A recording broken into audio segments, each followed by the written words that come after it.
हाँ जी, good morning all of you. Good morning, ma'am. Today we discuss बेटा regression. Last class में हमने रिग्रेशन का थ्योरेटिकल पार्ट डिस्कस आउट किया था। ठीक है, रिग्रेशन क्या है, यूटिलिटी क्या है, बाकी उसके बारे में, रिग्रेशन लाइन क्या होती है, रिग्रेशन इक्वेशंस क्या होती हैं। आई होप आपको वो क्लैरिफाई हो गया होगा। देन अब आप करोगे इसका कैलकुलेशन। ठीक है, अब कैलकुलेशन करने के लिए कैसे आप कैलकुलेट करोगे वैल्यूज को, तो इसमें है ऑब्टेन रिग्रेशन इक्वेशंस। सबसे पहले आपको रिग्रेशन इक्वेशंस ऑब्टेन करनी होगी। इसको टू मेथड्स में स्टडी आउट कर सकते हैं बेटा। फर्स्ट वन मेथड आता है जब इंडिविजुअल हो, आपके पास व्यक्तिगत श्रेणियां हो, इंडिविजुअल सीरीज हो, और सेकंड वन जब आपके पास ग्रुपिंग हो। ठीक है, ग्रुपिंग मेथड जो है वो कोरिलेशन का जो ग्रुपिंग मेथड है, इसका और उसका दोनों का सेम चलेगा। ठीक है, और इंडिविजुअल जो है उसको जो है आप टू पार्ट्स में स्टडी आउट कर सकते हो।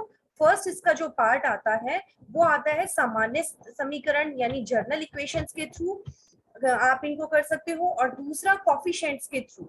दोनों मेथड से आप इनको कैलकुलेट कर सकते हो, चाहे रिग्रेशन इक्वेशंस के थ्रू आप इनको करो और या इसके थ्रू करो। ठीक है बेटा, तो आप इसमें ये देखिए आपको स्क्रीन शेयर हो रहा है साथ साथ सभी को। Yes, ma'am. ओके, तो बेटा इसमें फर्स्ट है नॉर्मल इक्वेशंस के थ्रू आप इसको कैलकुलेट करो या कोफिशिएंट के थ्रू करो। अगर क्वेश्चन में आपको क्लैरिफाई नहीं किया गया है कि कौन से मेथड से आपने करना है, तो इज योर चॉइस। आप इक्वेशंस वाला फॉर्मूला, कोफिशिएंट वाला फॉर्मूला ऑप्ट करो या नॉर्मली फॉर्मूला ऑप्ट करो। ओके, लेकिन अगर कई बार पर्टिकुलर शो किया जाता है कि रिग्रेशन कोफिशिएंट्स के थ्रू ही इसको कैलकुलेट करना है, तो we have opt that formula. Okay, तो हम उसी फॉर्मूले को ऑप्ट करते हैं। मैं आपको आगे स्क्रीन शेयर कर रही हूँ।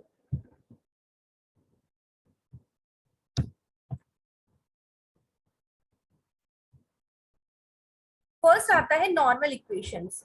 नॉर्मल इक्वेशंस जो होती हैं, आपने बेटा लीनियर इक्वेशन किया होगा लास्ट टाइम मैथ्स में, किया था लीनियर इक्वेशंस, क्वाड्रिक इक्वेशंस।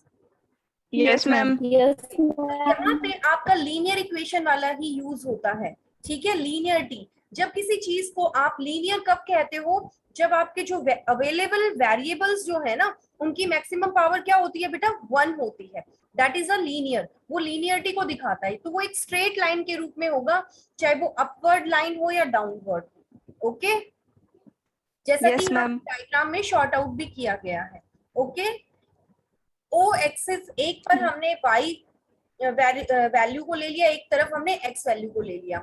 जैसा कि मैंने आपको लास्ट क्लास में शॉर्ट आउट किया था बेटा कि हम रिग्रेशन को y ऑन x और x ऑन y दोनों केसेस में इसको स्टडी आउट करेंगे। ठीक है, तो इसका सबसे पहले आपको एक पार्ट ही स्टडी आउट कर लो, तो दूसरा उसका बिल्कुल अपोजिट होगा।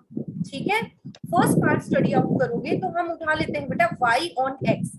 जब y जो है डिपेंड करता है x के ऊपर, it means y is a dependent variable और x is a independent variable. In that case we calculate that equation. आप लिखते थे ना मैथ्स में y is equal to y is a function of x, लिखा होगा आपने।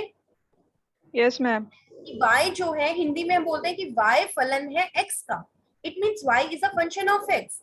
इन दैट केस जब लीनियर इक्वेशन बनती है तो बनती क्या है, y is equal to a plus में bx। x और y दोनों वेरिएबल है, लेकिन y जो है वो डिपेंडेंट वेरिएबल है, x इंडिपेंडेंट वेरिएबल है। Is it clear? Yes, Yes, ma'am. ma'am. Both are constant values. A और बी जो है वो कांस्टेंट वैल्यू है बेटा यहाँ पे एक तरह से। ठीक है, यानी इनकी कोई पर्टिकुलर वैल्यू होगी यहाँ पे।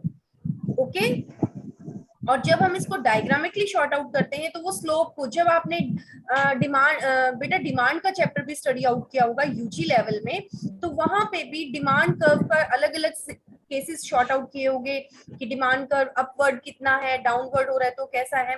तो वो स्लोप को शॉर्ट आउट जब करते हैं तो भी हम इन्हीं रिग्रेशन इक्वेशंस के थ्रू ही उसका स्लोप भी निकालते हैं। आपने वहां पे स्लोप निकालना भी सीखा। नहीं सीखा है तो आपने मैथ्स में भी ये चीज की होगी। मैथ्स में जब आप एप्लीकेशंस करते हो, slope of a curve, slope of a demand curve, ये चीजें निकाली थी। Yes, ma'am. हाँ, तो वहां पे आपने इन डिटेल में निकालती। यहाँ पे उन चीजों को एक्सटेंड करने की हमें जरूरत नहीं है, सिर्फ इन शॉर्ट में आपको ये इक्वेशन क्रिएट करनी है। जब आपके पास दो वेरिएबल अवेलेबल हो तो एक लीनियर इक्वेशन, एक रिग्रेशन इक्वेशन ये क्रिएट हो जाती है। इसी इक्वेशन से हम ये नीचे वाली दोनों इक्वेशंस क्रिएट करते हैं। क्या आपको एरो से शॉर्ट आउट हो रही है? दोनों हाईलाइट कर रखी है मैंने। Yes, ma'म। Yes, ma'am. अब Yes, ma'am. ऊपर हम इसी इक्वेशन से इन दोनों इक्वेशंस को बनाएंगे। कैसे? इस गिवन इक्वेशन को, टोटल पूरी इक्वेशन को समीशन, समीशन क्या होता है? किसी भी चीज का टोटल, कुल, ठीक है। टोटल से आप इस पूरी इक्वेशन को अगर मल्टीप्लाई करो, अगर मैं y को समीशन से मल्टीप्लाई करूं तो क्या आ जाएगा? समीशन y, ठीक है। a कांस्टेंट वैल्यू है, क्योंकि इसके साथ कुछ वेरिएबल नहीं है तो समीशन का जो साइन होता है वो n में कन्वर्ट हो जाता है। यहाँ पे नंबर ऑफ फ्रीक्वेंसी पढ़ते हो ना स्टैट्स में, वो n में कन्वर्ट हो जाता है समीशन का साइन, तो इसलिए a के साथ यहाँ पे n आ जाता है। Then b as it is, क्योंकि कांस्टेंट वैल्यू है, लेकिन इस कांस्टेंट वैल्यू के साथ अगर वेरिएबल है तो वो समीशन का साइन x के साथ आ जाएगा। अगर यहाँ पे खाली b होता तो वो भी n b हो जाता, लेकिन यहाँ पे क्योंकि वेरिएबल है तो b as it is constant और वेरिएबल x के साथ समीशन का sign. Is it clear? Second equation. Yes, ma'am. First equation से हमने सेकंड इक्वेशन में सिर्फ अपने आप शॉर्ट आउट की है कि गिवन इक्वेशन को समीशन से मल्टीप्लाई कर दो, तो we short out that equation. Okay, इस गिवन इक्वेशन से जो आपने सेकंड इक्वेशन बनाई, इस इक्वेशन से हम थर्ड इक्वेशन क्रिएट करेंगे और उसमें क्या करेंगे कि टोटल इक्वेशन को समीशन x से मल्टीप्लाई कर दो। समीशन y ऑलरेडी है, अगर इसको समीशन x से मल्टीप्लाई और कर दूं तो हमारे पास वैल्यू आ जाएगी summation x and y। Is it clear? Yes, ma'am. Then NA, इसको अगर समीशन x से मल्टीप्लाई करूं तो समीशन का साइन, क्योंकि अब इसके साथ वेरिएबल आ रहा है तो n अपने आप नेचुरल हट जाएगा और यहाँ पे a इंटू में समीशन x शॉर्ट आउट हो जाएगा, क्योंकि n यहाँ पे समीशन को ही दिखा रहा है। तो हम यहाँ पे दो दो बार समीशन शॉर्ट आउट नहीं करते, समीशन का एक ही मतलब है कि टोटल। ओके, तो समीशन का साइन और x।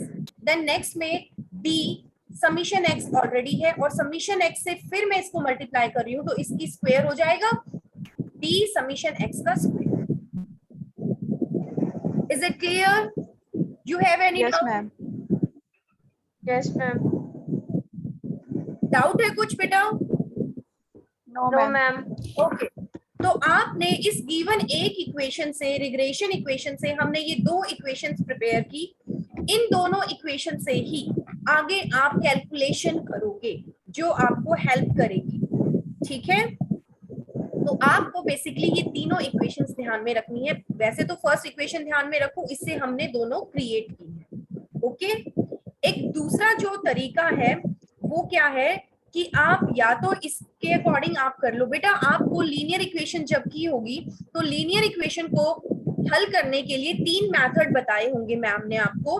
फर्स्ट वन आता है सब्स्टिट्यूशन के द्वारा, गिवन इक्वेशंस को वैल्यू फॉर्मूले में रखते थे और सब्स्टिट्यूट करते थे, ठीक है। या क्या नाम है, एक आता है क्रॉस मल्टीप्लिकेशन मेथड। वहां पे दो तीन मेथड होते हैं, उनमें से ही एक जो मेथड है हम यहाँ पे इसको हल करने के लिए यूज करते हैं और वो होता है सब्स्टिट्यूशन, मतलब सब्स्टिट्यूशन मेथड। सब्स्टिट्यूशन वाला नहीं यूज होगा, subtract method, sorry subtract method, ठीक है। यानी प्लस और माइनस करके गिवन इक्वेशन को किसी ऐसी कांस्टेंट वैल्यू से मल्टीप्लाई या गुना करो कि एक वैल्यू सेम हो जाए और हम एक वैल्यू जो दूसरी वैल्यू है उसको कैलकुलेट कर ले। ये बात आपको एक फॉर्मूले से एक्सप्लेन होगी, एग्जांपल से एक्सप्लेन हो जाएगी, ठीक है। एक तो तरीका है ये कि इन्हीं इक्वेशन से डायरेक्ट वैल्यू निकालना। एक दूसरा तरीका है कि आपको ये फॉर्मूला प्रिपेयर कर लेना, b की वैल्यू निकालनी है, क्योंकि बेटा रिग्रेशन इक्वेशन में आपको वैल्यू निकालनी होगी a और b की और यहाँ पे पुटिंग करनी होगी लास्ट में इक्वेशन में, ठीक है। तो या तो आप इन फॉर्मूला में रख के सबट्रैक्ट मेथड के थ्रू सीधा निकाल लो, या फिर आप ए और बी की वैल्यू, ए की वैल्यू और बी की वैल्यू, ये जो दो फॉर्मूला शॉर्ट आउट हो रहे हैं इनके थ्रू वैल्यू निकाल दो और लास्ट में इसमें पुटिंग कर दो। ठीक है, ये तरीका है, या तो आप इसके थ्रू कर सकते हो या आप इसके थ्रू कर सकते हो। अब ये जो नेक्स्ट है ये सेम इसका अपोजिट है और ये शॉर्ट आउट करता है x ऑन y। तो आप y ऑन x एक प्रिपेयर करोगे, दूसरा उसका बिल्कुल अपोजिट फॉर्मूला बन जाएगा। देखो x is equal to a0 plus में b0 y, यानी a0 b0 क्यों शॉर्ट आउट किया गया है, ताकि दोनों में डिफरेंस क्रिएट हो। ये भी both are constant values. Okay, clear है concept? Yes ma'am. Yes ma'am. Okay, then एक एग्जाम्पल है बेटा, इससे और देख लीजिए। एग्जाम्पल आपको किस तरह से आएगा, इस तरह से शॉर्ट आउट किया जाएगा कि कैलकुलेट कीजिए regression equation x on y या y ऑन x, कोई भी पूछा जा सकता है या दोनों भी पूछे जा सकते हैं। ठीक है, और मेथड कौन सा यूज करना है, list square, that is a list square method.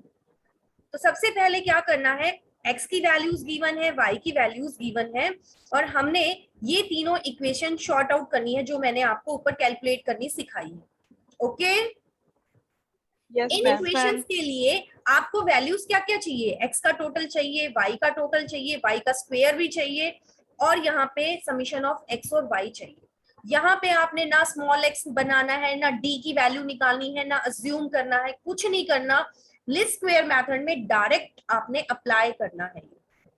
Okay, तो उसके लिए देन वी कैलकुलेट, x की वैल्यूज गिवन है तो x स्क्वायर चाहिएगा, y स्क्वायर निकाल दो और x एंड y, ये वैल्यूज कैलकुलेट करनी है। इनको डिटेल में एक्सप्लेन करने की जरूरत है? नो मैम, क्योंकि ये आप बहुत बार कर चुके हो। ये जो वैल्यू आपने कैलकुलेट की बेटा, इन गिवन वैल्यूज को इक्वेशन, ये इक्वेशन 1 है, ये इक्वेशन 2 है, इन दोनों में वैल्यूज की पुटिंग कर दो। समीशन x कितना आया, ऊपर देखिए 15 लिख दिया यहाँ पे। n कितना है, नंबर ऑफ फ्रीक्वेंसी कितनी है, यहाँ पे 5 है, इनटू में a as it is. Summation of y कितना है 25, यानी बाकी वैल्यूज हमने एज इट इज यहाँ पे शॉर्ट आउट कर दी। ऐसे ही सेकंड रो की a और b constant values as it is रहेंगी। यहां तक कोई दिक्कत हो तो बोलो बेटा। No ma'am. क्लियर है कॉन्सेप्ट यहां तक बिल्कुल? Yes ma'am. Okay, then values की पुटिंग करने के बाद, अब क्योंकि ये जो सब्स्टिट्यूशन मेथड, सबट्रैक्ट मेथड जो होता है बेटा, या सब्स्टिट्यूशन कहो, इसके अंतर्गत हम क्या करते हैं कि जब हमारे पास दो गिवन इक्वेशन है तो हम ऐसे शॉर्ट आउट करते हैं कि इन दोनों इक्वेशंस में से, क्योंकि हम इन दोनों इक्वेशंस को तब तक हल नहीं कर सकते जब तक ये जो कांस्टेंट वैल्यूज हैं इनमें से एक वैल्यू को हम फिनिश ना कर दें, तभी हम दूसरी की वैल्यू कैलकुलेट कर सकते हैं।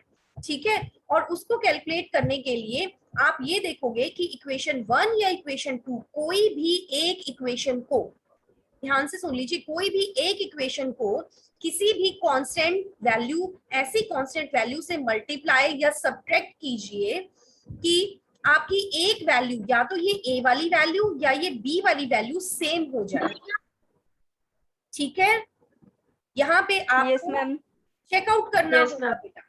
तो देन अगर मैं इक्वेशन 1 को 5 से मल्टीप्लाई और देन सब्ट्रैक्ट करूं, तो देखिए यहाँ को 5 से करूंगी इसको, तो 15 5 से 75, देन 5 5 25 एंड 25 5 से 125, ये इक्वेशन क्रिएट हो जाएगी।